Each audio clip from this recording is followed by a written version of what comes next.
When and where were you born? Detroit, Michigan. First generation American. My mother from Scotland, my dad from Ireland. And Born when? June 13th, 1940. Who were your family members? I had, my father was Jeremiah Mullan. My mother was Kathleen Dunlop Mullan. I had a brother and a sister, Jim, James, and Helena, Helena. And you grew up in Detroit. Went to school there? Went to school there. That's your hometown then? That's a hometown, right? Yeah. It's all gone now.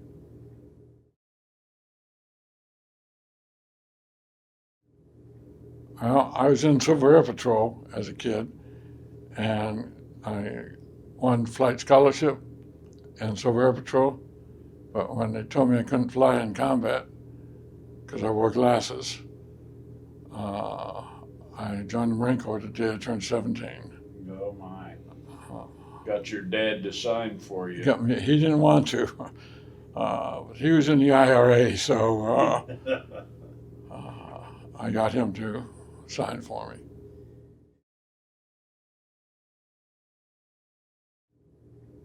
Parris Island, South Carolina, Yeah. right after the drowning at Ribbon Creek. Well, I was with the 8th Marines, Infantry, 2nd Marines, ITR at Lejeune, and then I got out and re-enlisted and got married and got sent to California, Camp Pendleton, weapons instructor, junior weapons instructor and weapons instructors at Camp Pendleton. Now this is between when and when?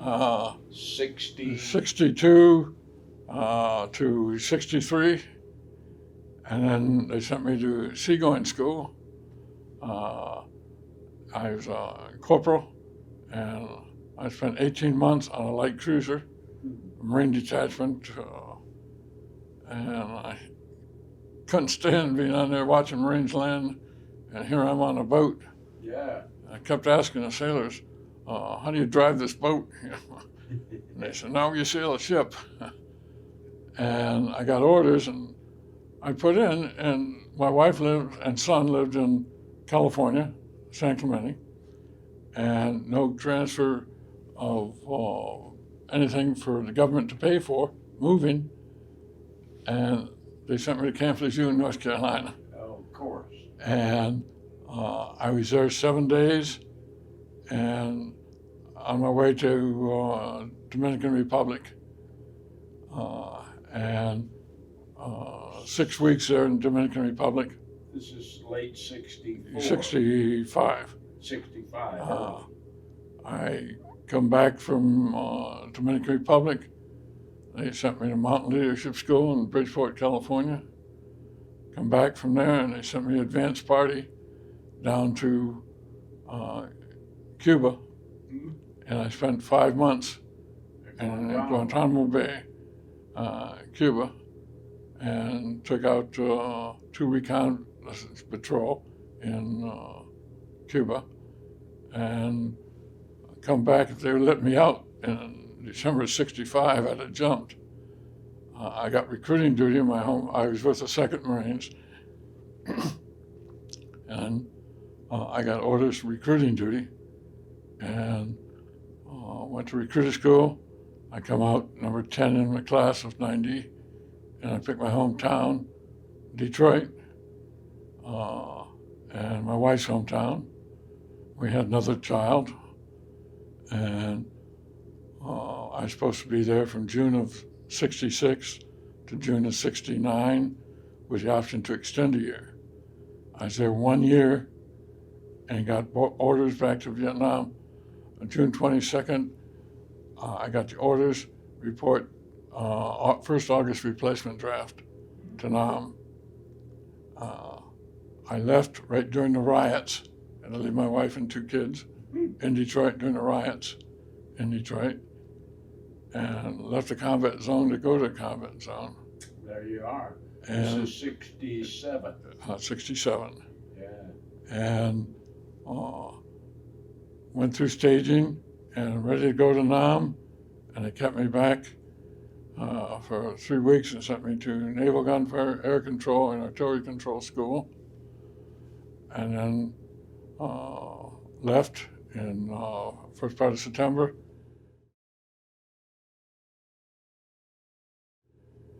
Landed in Okinawa, Hawaii, California, California to Hawaii, Hawaii to Okinawa, Okinawa to Nam, and within 18 hours in Nam, I was in my first firefight.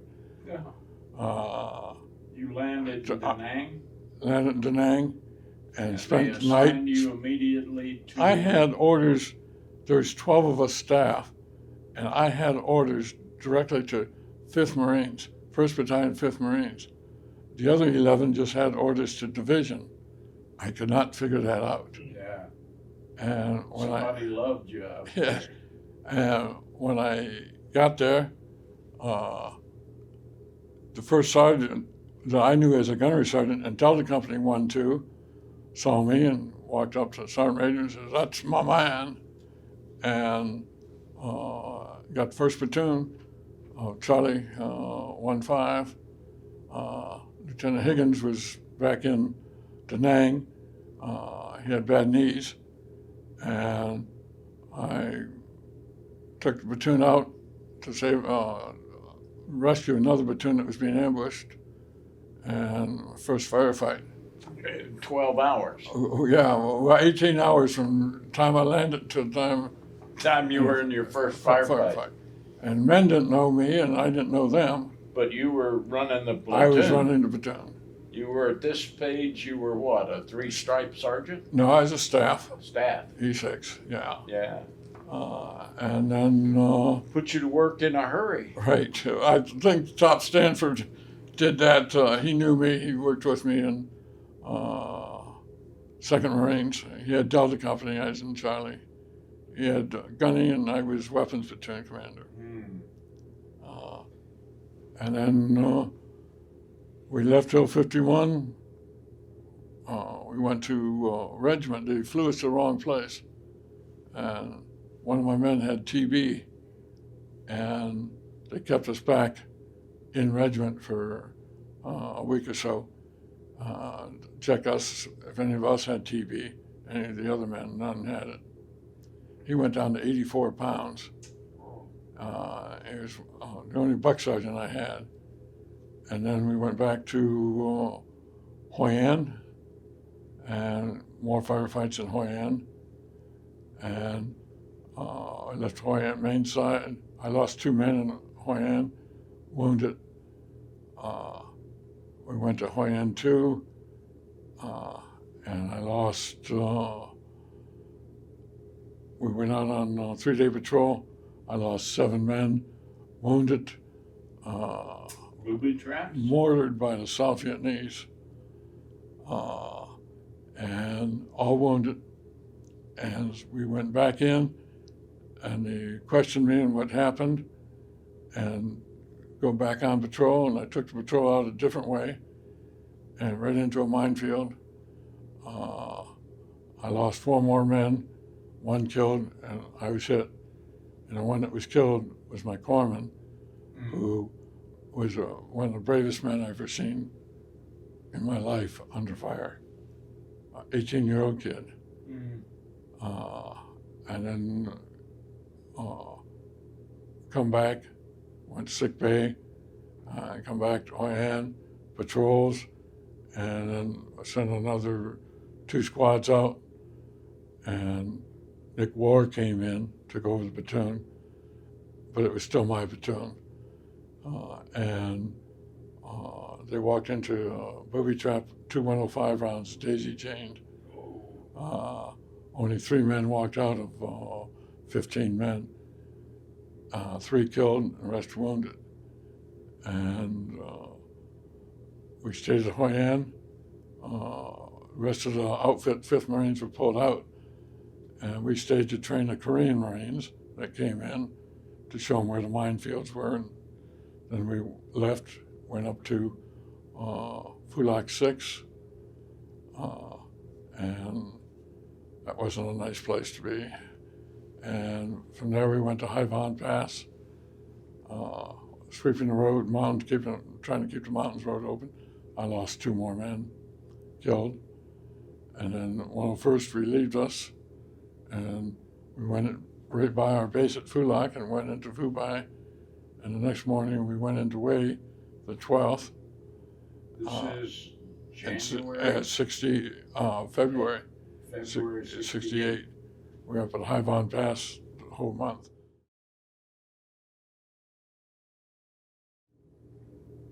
But you just headed into Hue City in the middle of Tet 68. Right. 2-5 had taken, and 1-1, a couple companies from 1-1 had taken the city. We crossed the Perfume River, and they said it was just a little resistance.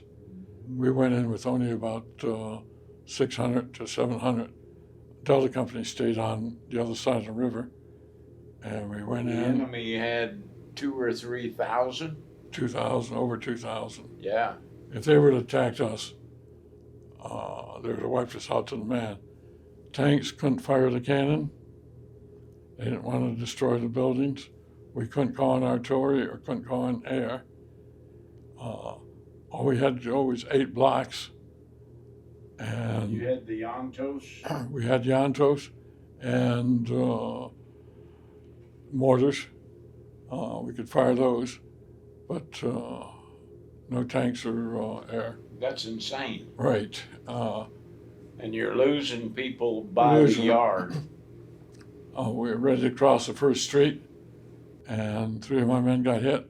I went out and got them under fire, pulled them in, made sure the corpsman was working on them, checked the other men in the team, and passed the word. When I blow the whistle, we're going to cross the street.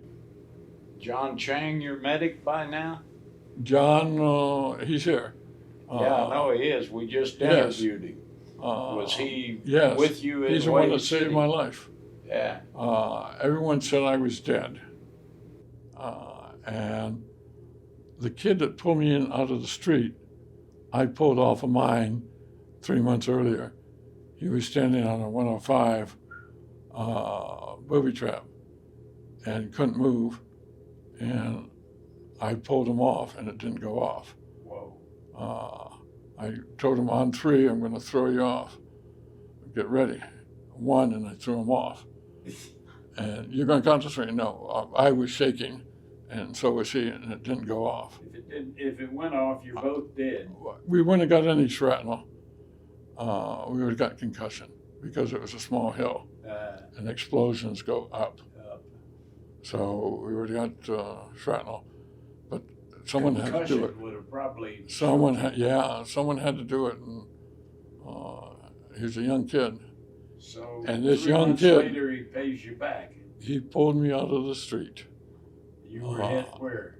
I got blown out of the building with an RPG, come right through the door where I was standing, clipped the back of my helmet, blew me out in the street, and when I lay out in the street, I got it with an AK-47 right down the head and the back. My flak jacket stopped a couple. I was brought back to the aid station. Everyone didn't think I was going to make it. Doc Laudermup didn't think I was going to make it. And he put the ear back on. He doesn't know why. Ear was hanging. And he put it back on. This was all gone here and back. It was all, you could see clean into the brain and the mouth. And they took me back to the doctor, and he checked me out and put me over to the side. No way to get me back to the rear. So he's triaging you. Yes, but he had to put me over to the side because all the other guys coming in wounded. And a CIA helicopter, Air America helicopter, come out of nowhere. And they called it in, and they took 5 out, 5 or 6 with me. And they flew us to Fubai, and they got off. They were all my men. And they got off, and they left me on the helicopter. So they all thought I was dead. They took them for treatment, and they flew me out to the hospital ship Sanctuary. And a neurosurgeon operated on me within an hour after I was hit. And I didn't wake up for about 10 days. And when I woke up, I didn't know where. I thought I was in heaven. Everything was white. Everyone was wearing white. Yeah. And I was on a mattress, thick mattress. Yeah. And I couldn't talk. I couldn't say words. And they saw me move and come. And how I know all this information is the doctor did the original triage on me after he served his time on the Sanctuary, was sent to Philadelphia Naval Hospital, where I was sent. I spent 15 days on the Sanctuary, and it took them 15 days to fly me from Da Nang to Philadelphia. They had to stop me in the Philippines for a couple days, Guam a couple days, overnight in Hawaii, overnight in California, overnight in Wyoming, a couple days in Illinois, up to D.C.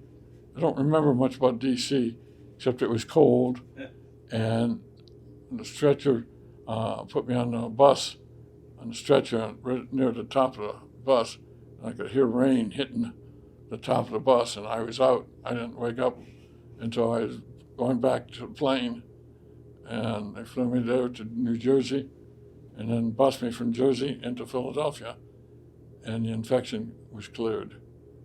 So they postponed operations on me, and I spent 13 months in Philadelphia Naval Hospital, 7 major surgeries, and I got my arm and leg back, full use of it. Still my vocabulary was, I knew the word, but I couldn't say it. I could point to it. It took, after they retired me, I didn't want out. I wanted to stay in. I figured I could train. They medically retired. Right. I could train these men on house-to-house fighting. They didn't. And so I went back to Detroit, and I got hired in to a job that I worked behind in the back, so no one could see me. I felt too disfigured. And then we moved to Arizona. Couldn't take the cold weather. I couldn't tell temperatures because of the brain damage. Kept catching pneumonia, so we moved to Arizona. No one would hire me in Arizona. Too disabled. VA, go back to school. And I went back to school. I got an AA degree in business and a BA in education in 4 years. And went out, taught school. And then when my boys went off to college, I went to the post office, worked for the post office for 20 years, retired from there, and went back to teaching. And in 2008, I retired, and now I chase golf balls. And I volunteer at Banner Baywood Hospital for stroke victims, diabetic amputees. I know what they're going through.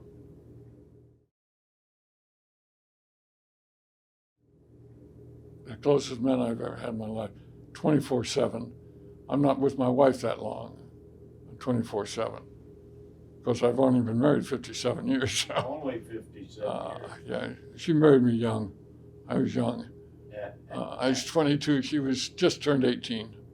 Now, you went in there in 67 and 68. And And they that was retired me a in time 69. of some turmoil That back was in the States. Right. Yes, I had to leave my wife and In the middle of a riot. 2 boys right during a riot. Tanks were running up and down my mother-in-law's street, and it was right near my recruiting office. Yeah. And it lasted about 2 weeks. Now, did any of that come over to Vietnam while you were there? We had just starting some racial problems. Not out in the field, but when we'd get back, one group went to themselves, and then the other group. But out in the field, they were great. No room for that. No room for that. Wasn't too much. What'd your guys do for off-duty time, recreation? We had no off-duty time. No. And they nicknamed me, I had a nickname of Mother. Mother. It was used two different ways. Yeah. You mother and then mother. Yeah.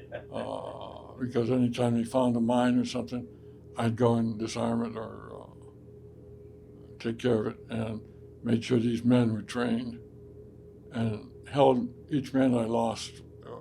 My heart dropped. Yeah. And my PTSD is not me, it's thinking of these men. Why did I send them this way? Why didn't I send them another way?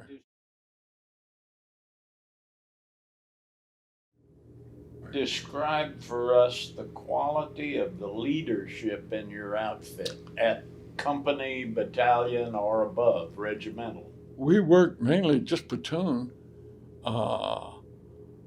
We were back in battalion areas with different companies, but they all had their own duties. Yeah. We had ours, and it was mostly platoon. Yeah. How we had many about lieutenants 60. Did you go through?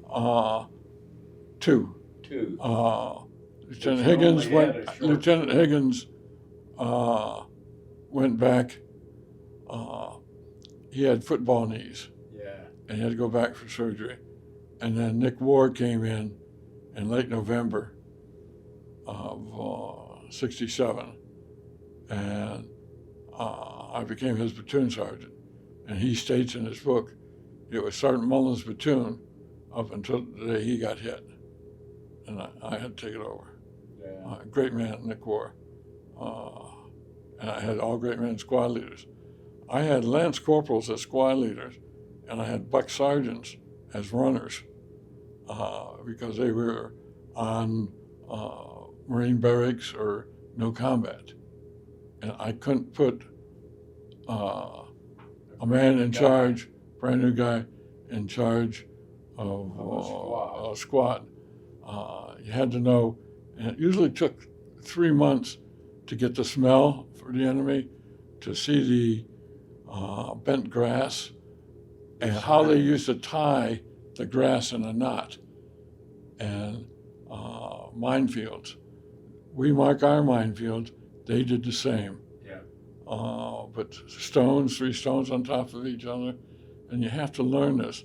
You see it, and things that doesn't grow, you know it doesn't grow there. Why is it there? Why is it there? You smell it, you feel it, you know it's not there. And these were my point men, my squad leaders. They had to know that. They had to know that. They had to experience death, which is hard to do for any man. And I lost 16 men that were under me killed, and over 60 wounded. That's out of in a the 6 months. 30-man platoon? No, we had a bigger platoon. We had machine gun squad attached to us. So every man has to learn something. And my 3 squad leaders. I went and let Larson go into way. He only had a few weeks left in Nam.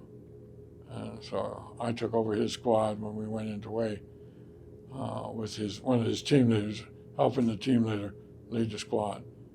And I was leaving that day to meet my wife in Hawaii.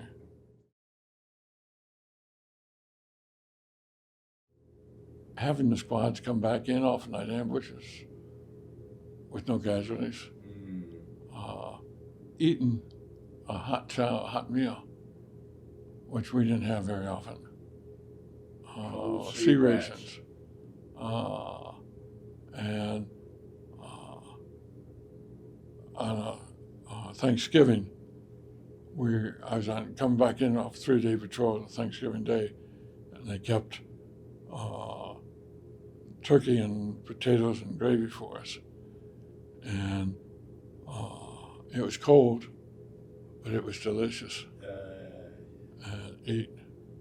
And then we'd take some of that 33 Tiger beer. We couldn't get the regular beer most of the time. Hoi An Main side we could, but otherwise we drank Vietnamese beer. We called it another name beside Tiger. Yeah. Beer LaRue. Yeah, right. Yeah. And it had a tiger engraved on the bottle. That's right. And so whatever we could. And marijuana, I put the command out, don't let me catch you smoking it, or don't smoke any of it 24 hours before we go out, or when we're out. And we were on a 3-3-3,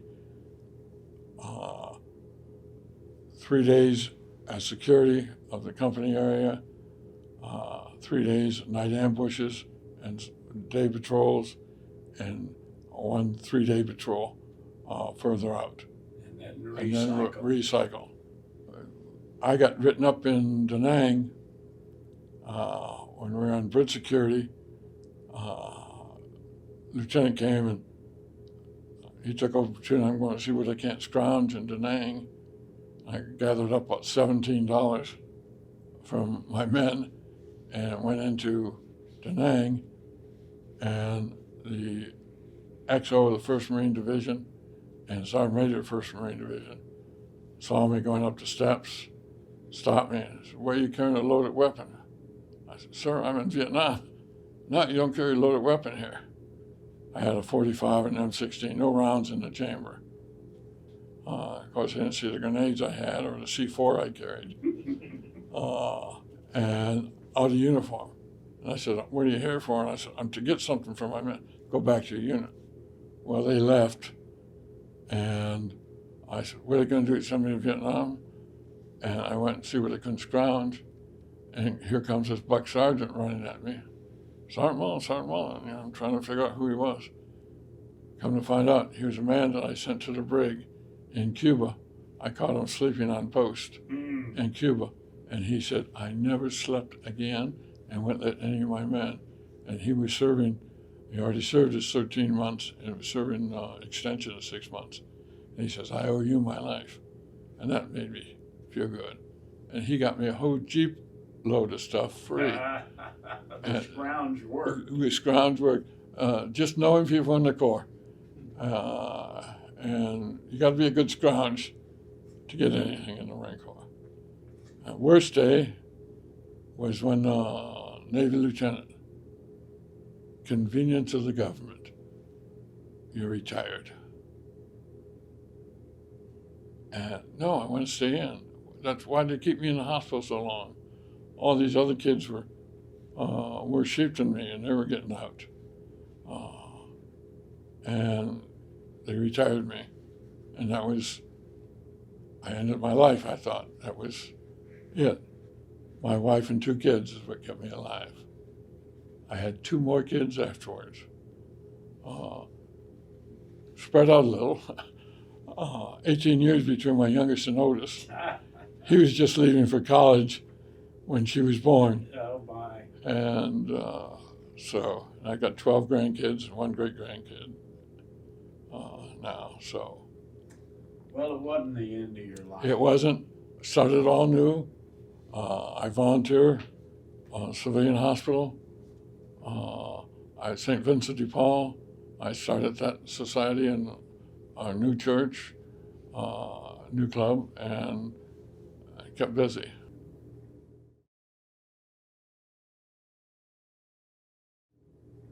The military, as long as we had a fire team go out with them on a night patrol or night ambush, if we had a fire team go out, they would stay to the last man in a firefight. If not, they'd be back within 2 hours and looting villages of things. It's hard to trust any of the Vietnamese. I'd always check their fingernails. And if they were black, okay.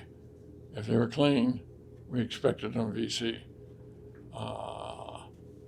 Education-wise, you could, the way they're speaking, you pick it up. You pick up the people, their eyes, their movements. It becomes second thought to you. You already know this. But the Vietnamese people, the farmers, all they wanted was their land. They knew nothing. 10 miles in a radius of their farm is all they knew in their whole life. And all they wanted. And all they wanted. They didn't want, they'd tell you anything you wanted to know, and they'd tell the VC the same thing. Yep. They tell, all they just, wanted was all to they survive. Wanted, right. And what the United States did was brought in new methods for rice. Instead of growing rice 2 crops a year, they could grow it 4 and produce rice. This was what North Vietnamese wanted, was the rice production of South Vietnamese. And one of the reasons we went into Nam is if we went to war with China, we had no ports on the Pacific coast to land ships. When we went into Laos, we had taken all by air supply. You can't supply troops by air for very long. So the 2 natural harbors were Haiphong Harbor and Da Nang. I knew a couple Navy SEALs that were in Haiphong Harbor, mapping out the complete harbor. I ran into them when I was going through Mountain Leadership School in Bridgeport. So I pick up anything I can pick up, I kept in my mind. And I have what they call a picturesque memory. When I remember something, I just don't remember the one thing, but everything that goes with it. I'm losing most of it now, and the short-term memory I'm losing because of the brain damage. But long-term, I have. And I've just written a book. It's just sent it to the publisher. It's due out the end of this month. Great. The Loner. That's what a platoon sergeant has to be, a loner.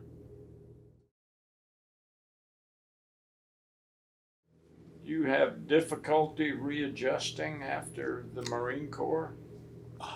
Yes, I didn't want to be seen by the public. I felt too disfigured. I wanted to hide. And the wife is what got me going, got me out bowling, got me out to church, and then I couldn't see my own face, so it started healing more. They had to take nerves out of my tongue and transplant them into the face to lift the face up. The whole face was collapsed, like people that have Bell's palsy. And looked good to me. Nerves, they sewed the ear back on, you can't tell. Yeah. But there's nothing in there but skin. The bullet took jawbone out, and the temporal bone was shattered. But I'm an Irishman. You can always hit an Irishman in the head, you're not going to hurt him. Anywhere else you might. How long before you got in touch with people you had served with? I started coming to the 1st Marine Division reunions, looking for them, and I couldn't find them. No Vietnam veterans were coming in, and a couple, Wally Markowski was one, lived down the street from my mother. I enlisted him. And who did I run into over in Nam in Charlie Company, 2nd Platoon. I had 1st Platoon. And he kept volunteering for everything. And no, I'm not going to tell your mother. And he came home. I knew him, and then finally we got, it started. Nick Warr wrote his first book, Phase Line Green, and we held a reunion of 1-5 Charlie Company in Texas for Estes. Estes was killed in Way after I got hit, doing the same thing, going after the wounded and pulling them in. And he almost had them in when they got loose and killed them. He got the Silver Star. I was written up for the Silver Star, and he got the Bronze Star. I didn't want anything. He was the one that, the men were the ones. I just had to do my job. Yeah. These were my men. And I got to know every one of them. Who I had to press, who I had to just tell a word. Have a lot of them come back in now? Yes, we have a lot. Right here, there's about 8 of them from my platoon. From your platoon? Right. And they call me mother. And sometimes both kinds of mothers still? Yeah. But all good men. All good men. And I thought they hated me, and because I never yelled at them, screamed. I never chewed out a man in front of any other. You do that, you lose that man and others. You never chew out a man in front of others. You have to be conscious of each man, how far you could push him, know him, to be a good platoon leader. Discipline in private and praise in public. Right, all the time. All the time. And praise them. The more praise you can give them, the better job they're going to do next time they're out. Yeah. So I guess I learned fast.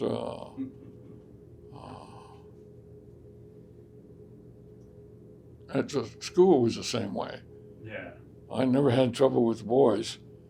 Girls, I just, out you go, out to the principal. Boys I can just grab. Yeah. Did your time in combat in Vietnam affect the way you think about our troops coming back from combat today? No. No. The PTSD, sometimes it irks me. It's just so hard. Some of these cooks or guys in the rear, the Air Force claiming PTSD, I don't know what it really is, truthfully. I have it because of the men I lost. I think of them. What could I have done? I sometimes become a loner. The responsibility of a man's life. When you have, it's a big burden, and you got to watch for it. But a lot of these,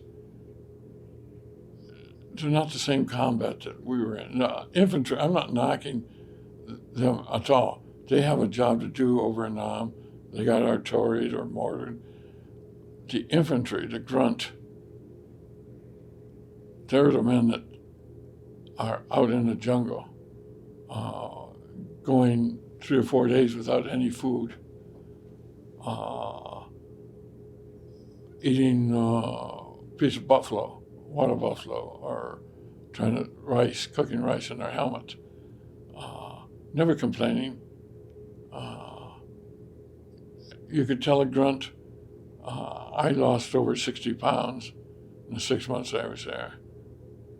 And my first leave home, they couldn't find a pair of trousers thin enough for me.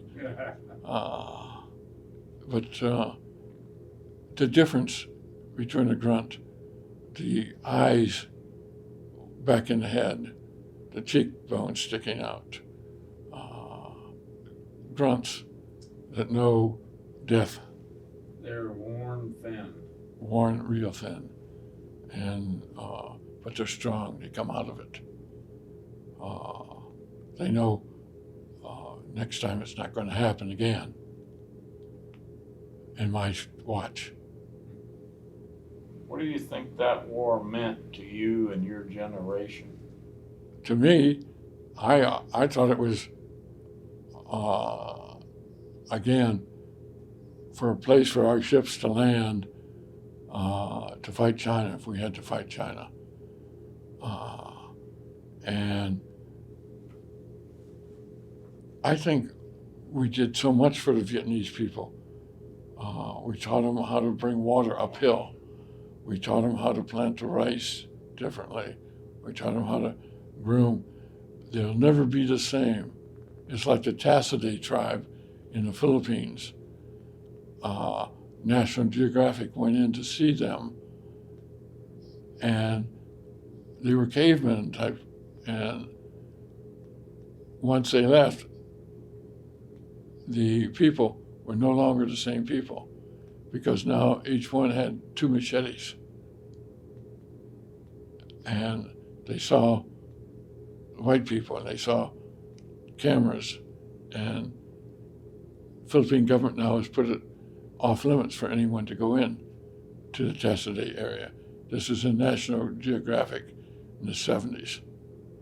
I remember that. And it's just like Vietnam. We taught them more and educated them. Look at the Vietnamese that are college degrees and intelligent, working for more intelligent. This is what the Americans have to do. Always strive for a new outcome. What lessons did you take from Vietnam that you would like to pass on? Keep your head down. I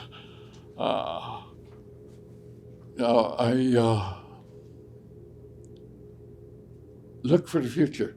Look what we have now, where we can see the enemy with airplanes, or unpiloted airplanes, or we can send little machines into the area to find them. Little bitty ones, right, too. And to find them. All this is by education, by school. Learn. There's nothing you can't do. Look, the men landing on the moon, going up in space. To me, when I was a young man, only one that lived on the moon was Mighty Mouse. He lived right on the corner of the moon. And look what we've learned with television. But we got to take the human side of the education too. The human body, the human mind. What can we think? What can we stop from happening? The old seem to know what's happening. The young are still wild. I know I was wild as a young man, but now older, you think, you stop, hey, okay, let him go by. You know, you did that when you were young, you know, but we got to teach them respect. Have you visited the Vietnam Veterans Memorial Yes. in D.C.? Yes. What are your thoughts when you go there? Strong because of the men. On the back of my shirt has the wall of the 5th Marines that served in Vietnam. Yeah. Over 2,000 were killed in Nam. So from 65 to 60 or 71, 2,000, that's a whole, That's a long line. yeah, a lot of men, a lot of kids. You know, I was the old man over in 9 years older than Doc Laudermilk. And everyone thought I was in my late 30s because I had gray hair. And I said, that's from having kids. Yeah, that'll do it. Yeah.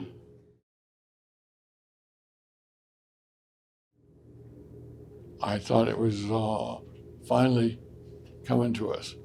I know when I first came home from the hospital, they wouldn't let me wear a uniform. They was having demonstrations at the hospital in Philadelphia, anti-war demonstrations. And I told them I'm going to wear my uniform coming back. And I did. And did. You might disgrace me, but you don't disgrace my uniform.